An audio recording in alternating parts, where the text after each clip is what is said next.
প্রয়োজনে ফখরুল সাহেবের বাসায় গিয়ে উঠবো। কি জায়গা দেবেন?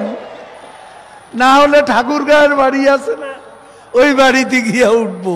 ছাত্র জনতার গণ অভ্যুত্থানের মুখে গেল 5 আগস্ট প্রধানমন্ত্রীর পদ থেকে পদত্যাগের পর ভারতের রাজধানী দিল্লিতে গিয়ে আশ্রয় নিয়েছেন আওয়ামী লীগ সভাপতি শেখ হাসিনা।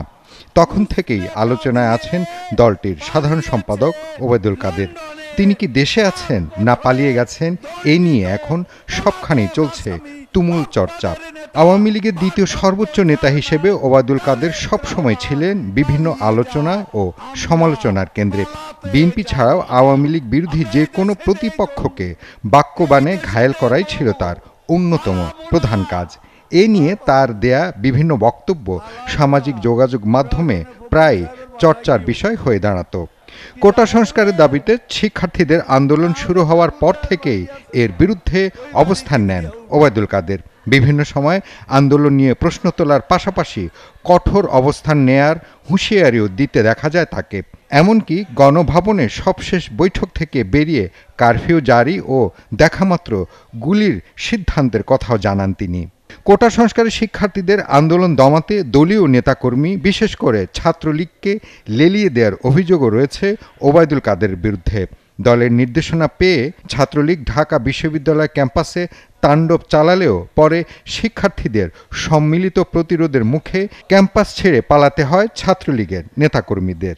এ সময় আওয়ামী লীগ ও দলের বাইরে ওবায়দুল কাদেরকে সরানোর দাবিও ওঠে।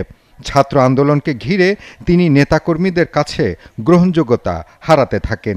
আওয়ামী লীগের বিভিন্ন পর্যায়ের অভিমত আন্দোলন নিয়ে একের পর এক প্রশ্নবিদ্ধ বক্তব্য দিয়ে দল ও সরকারকে ঝুঁকিতে ফেলেছেন ওবায়দুল কাদের। কোটা সংস্কার আন্দোলনকে ঘিরে উদ্বুদ্ধ পরিস্থিতি সামলাতে আওয়ামী লীগের সাধারণ সম্পাদক ওবায়দুল কাদেরের ভূমিকা নিয়ে প্রশ্ন ওঠে আওয়ামী লীগের নেতৃত্বাধীন 14 দলীয় জোটের বৈঠকে। 29 জুলাই বিকেলে গণভবনে এক বৈঠকে তৎকালীন প্রধানমন্ত্রী শেখ হাসিনাকে এই বিষয়ে কাদেরের সমালোচনার মুখর হন জোট নেতারা। আমরা আওয়ামী লীগের লোকেরা, আমাদের কর্মীরা, আমরা আক্রান্ত, আমরা আক্রমণকারী। 5 আগস্ট সফল গণ অভ্যুত্থানের পর থেকেই তাই রাজনৈতিক মহলে প্রশ্ন উঠেছে আওয়ামী লীগের সাধারণ সম্পাদক ওবায়দুল কাদের কোথায়। কোটি টাকার এমন প্রশ্নের সঠিক ও নির্ভুল কোনো উত্তর এখনো পাওয়া না গেলেও বিএনপির মহাসচিব মির্জা ফখরুল এরই মধ্যে তার দীর্ঘদিনের প্রতিপক্ষকে খুঁজেছেন নিজ বাড়িতে আমন্ত্রণ জানানোর জন্য। তবে আওয়ামী লীগের সাধারণ সম্পাদক কোথায় আছেন সেটি এখনও জানা যায়নি। বিভিন্ন গণমাধ্যমে প্রকাশিত বেশ কিছু প্রতিবেদনও দাবি করা হয়েছে শেখ হাসিনার একদিন আগেই দেশ ছেড়েছেন ওবায়দুল কাদের। গত 3 আগস্ট বিকেল থেকে আওয়ামী লীগের সাধারণ সম্পাদক গা ঢাকা দেন বলে জানা যায়। দৃশ্যত স্বাভাবিক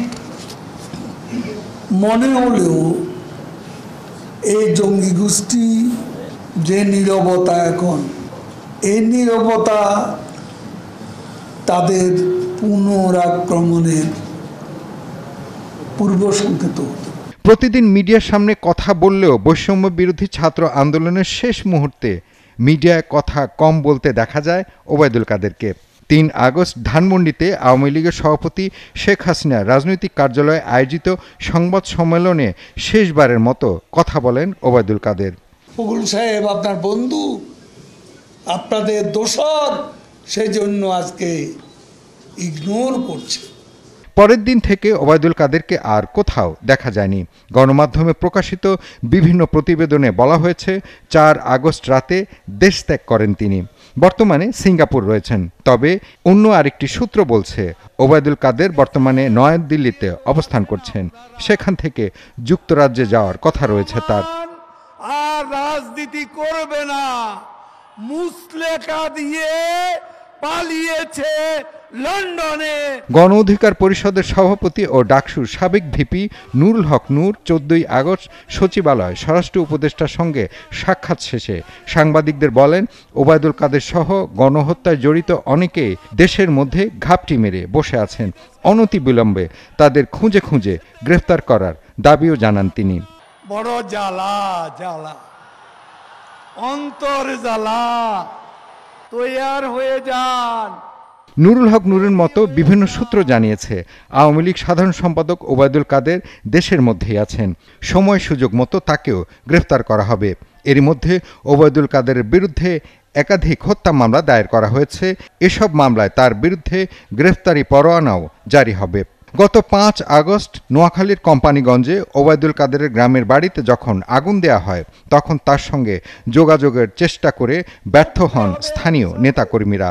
তাদের ধারণা, শেখ হাসিনার পদত্যাগের কথা শুনে সপরিবারে পালিয়েছেন ওবায়দুল কাদের। তবে তার অবস্থান সম্পর্কে কোনো তথ্যই নিরপেক্ষভাবে যাচাই করা যায়নি। আমরা পালাতে জানি না, আমরা এই দেশেতেই জন্মি, এই দেশেতে মরবো, পালাবো না। কোথায় পালাবো? মহিম মিজান, ৭১, ঢাকা। কি জায়গা দেবেন?